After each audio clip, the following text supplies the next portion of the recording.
Olá, assombrados! Eu sou a Ana Paula e vou contar um relato para vocês neste tipo ao vivo de hoje. E aí, tudo bem? Eu espero que esteja tudo bem. Já vou pedindo para você deixar o like no vídeo, não se esqueça da loja assombrada e se ainda não é inscrito no canal, se inscreva, tem vídeos novos todos os dias aqui. Bom, vamos pro relato de hoje então, que é este. Ela pressentiu que morreria e não quis me deixar. Vamos ver, é uma moça que nos conta. Oi, Ana, meu nome é Fulana, mas ficarei feliz se me chamar de Fulanita. Essa história diz respeito à minha bisavó, vó do meu pai, e se passou no ano de 1993. Todos os nomes aqui contidos já foram alterados. Perdão. Para dar início à história de fato, preciso contar alguns pontos importantes.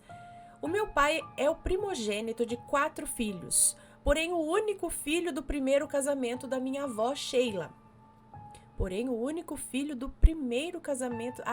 Da minha avó Sheila. Os meus tios são fruto do segundo casamento da minha avó.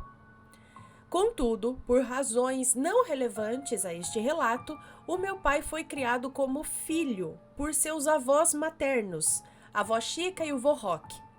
E só aos 12 anos de idade ele descobriu que aquela que ele acreditava ser sua irmã era, na verdade, a sua mãe.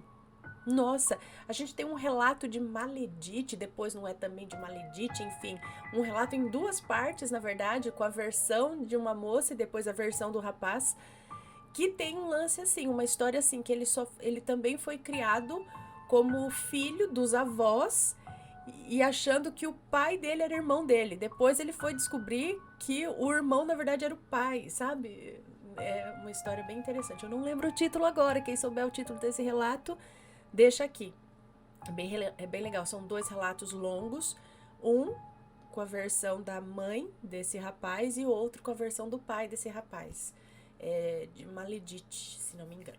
Então, continuando aqui. Então, só aos 12 anos ele descobriu que aquela que ele acreditava ser sua irmã era, na verdade, sua mãe. Mesmo após a descoberta de sua verdadeira mãe, ele nunca a aceitou como tal e seguiu na companhia de seus avós, os tratando como seus pais. Já adulto, conheceu a minha mãe, se casou e após 2 anos de união, eu nasci. Aos meus 3 meses de idade, os meus pais convidaram a avó Chica e o vô Roque para serem os meus padrinhos. Agora, além de bisneta, eu me tornar afilhada. Minha mãe tinha extrema confiança neles, mesmo se tratando de um casal de idosos, né? Ela sempre permitiu que eu fosse para todo canto com eles, e eles faziam assim com gosto.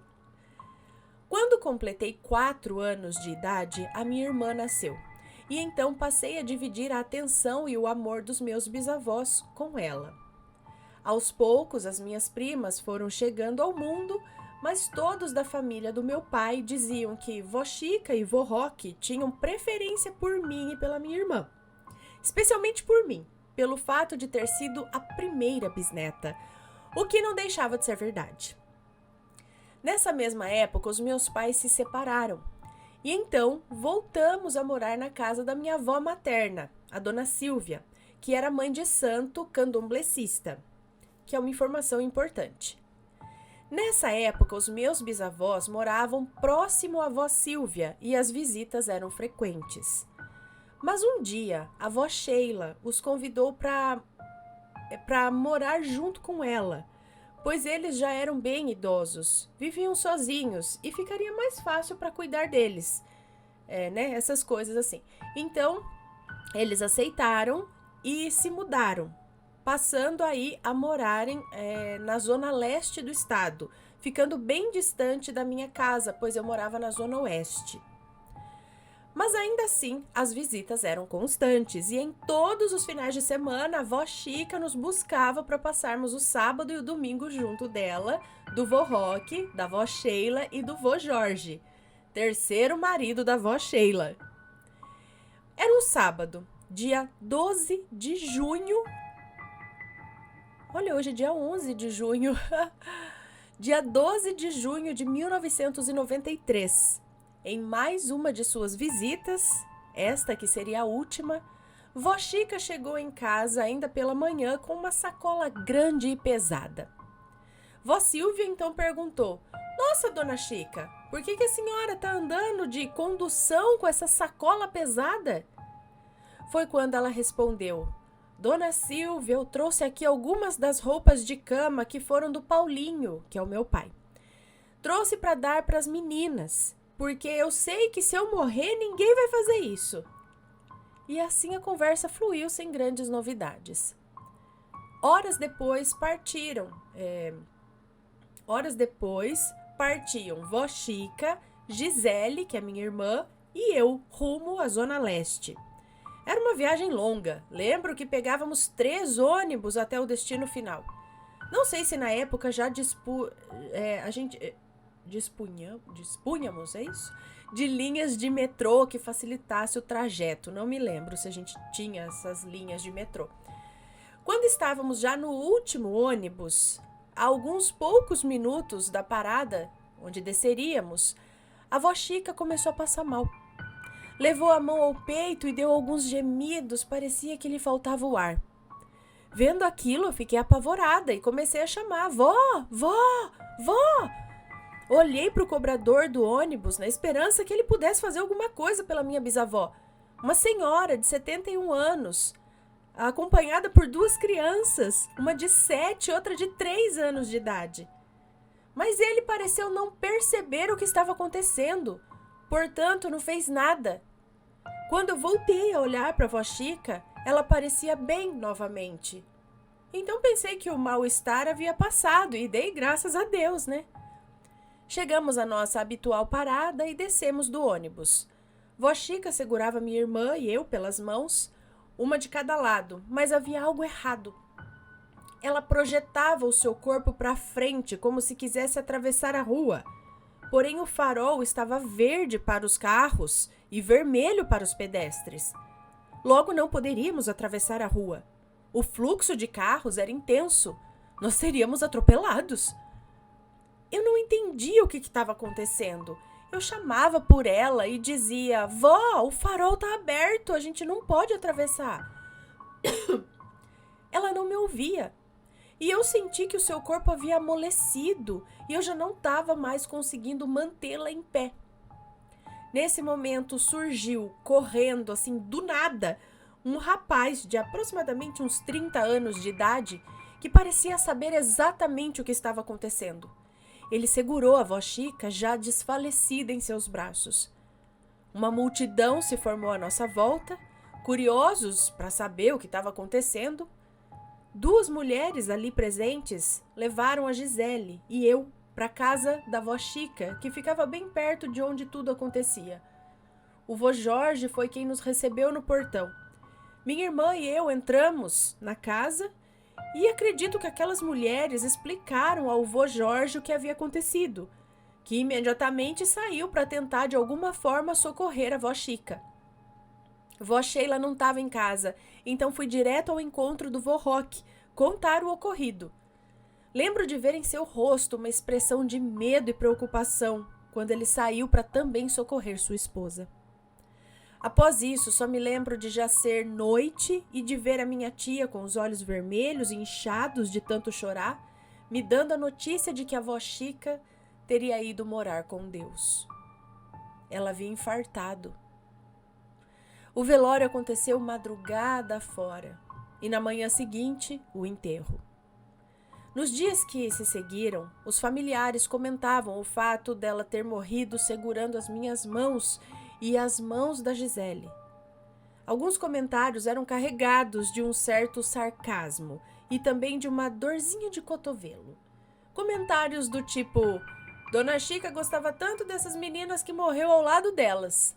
Ou então: Dona Chica morreu ao lado das queridinhas. A partir de então, comecei a sonhar com a vó Chica todas as noites, assim, religiosamente. Nos sonhos, ela sempre estava me segurando pela mão e me levava a alguma venda e comprava salgadinho e guaraná. Certo dia, a vó Silvia, que conforme mencionei no início era mãe de santo, realizava seus trabalhos espirituais na garagem de casa, pois ela já havia se desfeito do seu terreiro, e nesses trabalhos ela incorporava o seu guia-chefe e realizava os atendimentos. Sempre que isso acontecia, todos de casa aproveitavam para tomar um passe. E foi em um desses passes que o guia incorporado na minha avó, chamado Zé Pilintra, disse à minha mãe que a avó Chica havia desencarnado, mas não tinha seguido o seu caminho, e que ela estava me acompanhando, pois acreditava que poderia me ajudar e me proteger. Seu Zé Pilintra explicou que ela não poderia ficar, pois ao invés de me ajudar, acabaria me atrapalhando. E é o que a gente comentou uns dias atrás em alguns relatos aqui, quando existe um espírito que fica com você e não por maldade, ele atrapalha a sua vida. Ele acaba, não sei se eu posso dizer se tornando um obsessor, mas sem intenção ruim. A intenção é boa, quer ficar junto, quer ajudar, quer proteger, mas isso não é bom e acaba prejudicando em vez de ajudar, né? Então entenda que às vezes você está passando por coisas ruins por conta de um espírito que está junto de você, mas não é que esse espírito te quer mal. Pelo contrário, ele te quer bem, mas ele não sabe que faz mal do que bem se ficar junto aqui, né? Eu acho que tem todo um... Para um espírito poder vir ajudar, tem uns outros trâmites lá pra cima, não é simplesmente ficar do lado ali, sabe? Tipo, morri, mas eu vou ficar aqui, sabe? Eu acho que tem umas outras, é preciso uma evolução um pouquinho maior do lado de lá, um aprendizado maior do lado de lá pra poder vir ajudar o outro aqui. Eu acho, não sei. Mas vamos continuar então aqui. Então, Zé Pilintra explicou que ela não poderia ficar, pois ao invés de me ajudar, acabaria me atrapalhando. Eu lembro de ver a minha mãe chorando, muito emocionada durante o transporte e o encaminhamento da avó, eu acho. Da bisa, né? Bisa? Da avó. Vó Chica, felizmente, entendeu e aceitou a ajuda para seguir seu caminho para a evolução espiritual. Os sonhos com ela se tornaram cada vez mais raros e hoje, prestes a completar 27 anos de seu falecimento, na verdade, está completando, esse relato de 2020, tá? Mas hoje é dia 11, né? Amanhã é dia 12, foi esse o dia que aconteceu, é isso? Mas ainda hoje sinto muitas saudades e me lembro de cada detalhe daquele fatídico dia e me pergunto, Vó Chica de alguma forma pressentiu que morreria naquele dia? Por isso nos entregou aqueles lençóis que um dia fora de meu pai? Vó Silvia, vó Sheila e vô Roque hoje também são falecidos. Todos eles partiram, deixando um enorme vazio em mim. Porém compreendo que é o curso natural da vida. Apenas anseio pelo dia em que poderei estar junto a eles pela eternidade, sem dor, sem partida, sem saudades. Bom, o relato ficou longo, eu sei, me perdoe, imagina, tá ok.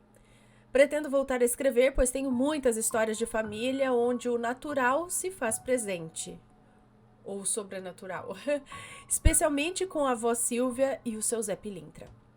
Obrigada por contar essa passagem tão marcante e importante da minha vida. Um grande beijo a todos e até a próxima. Um beijo para você, muito obrigada.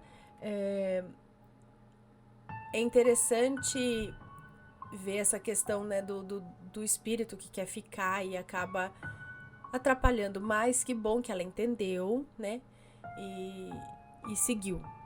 Agora outra coisa, será que ela sabia que isso ia acontecer? Porque ela comentou, né, justo aquele dia ela pegou os lençóis e deu e falou, se eu morrer ninguém vai fazer isso. Então, mas será que isso foi um comentário aleatório que coincidiu no dia? Ou ela já fez isso? Eu acho que talvez ela não soubesse conscientemente, assim, tipo, vou morrer agora, hoje, entendeu? Vou... Mas talvez alguma coisa lá dentro, sem você saber direito explicar como, te desse uma urgência de preparar alguma coisa. E eu acho que isso acontece com muitas pessoas, porque eu já vi casos desse tipo, que justo ali no dia a pessoa quis comer alguma coisa que sempre quis, ou fez uma coisa inusitada que há muito não fazia, sabe? E não é que conscientemente elas sabiam que iam morrer, mas eu acho que alguma coisa ali dentro surge, né? Uma urgência de fazer aquilo sem saber por quê. Mas não vão ficar assustados se por acaso surgir uma urgência e falou: nossa, meu Deus, eu preciso fazer tal coisa. Não significa que é porque você vai partir. Não. Mas, né, não é assim, necessariamente isso acontece. Mas em alguns casos a gente vê isso acontecendo. Eu lembro até que um tio da minha mãe, no caso, né, aconteceu isso do nada. Ele deixou um bilhete para os filhos que ele ia comprar um bolo para comemorar o aniversário da esposa dele, né, da mãe dos meninos. E aí eles acharam estranho, porque tipo, o aniversário dela ia ser dali ainda 3 semanas, vamos dizer assim, ou dali 2 semanas. Uma coisa assim, eu não lembro exatamente. Mas ele queria cantar o parabéns aquele dia. Saiu, comprou o bolo, foi na padaria. E tá bom, né? Vamos então cantar parabéns pra mãe, né? Eles falaram. E aí cantaram parabéns tudo pra ela. E se não me engano, quando foi no dia seguinte, ele faleceu. Ele, tipo, quis comemorar antes, porque no dia ele não ia estar. Mas pra dizer que ele conscientemente sabia disso, falou, não, alguém chegou e falou, amanhã você vai morrer, então vamos comemorar o aniversário dela hoje. Não.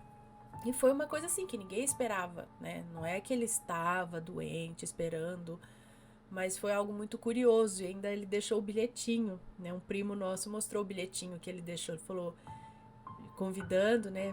Pra que ele ia comprar o bolo para cantar o parabéns. E foi uma história bem interessante, que é um desses casos. Por que que ele quis adiantar tanto o parabéns dela?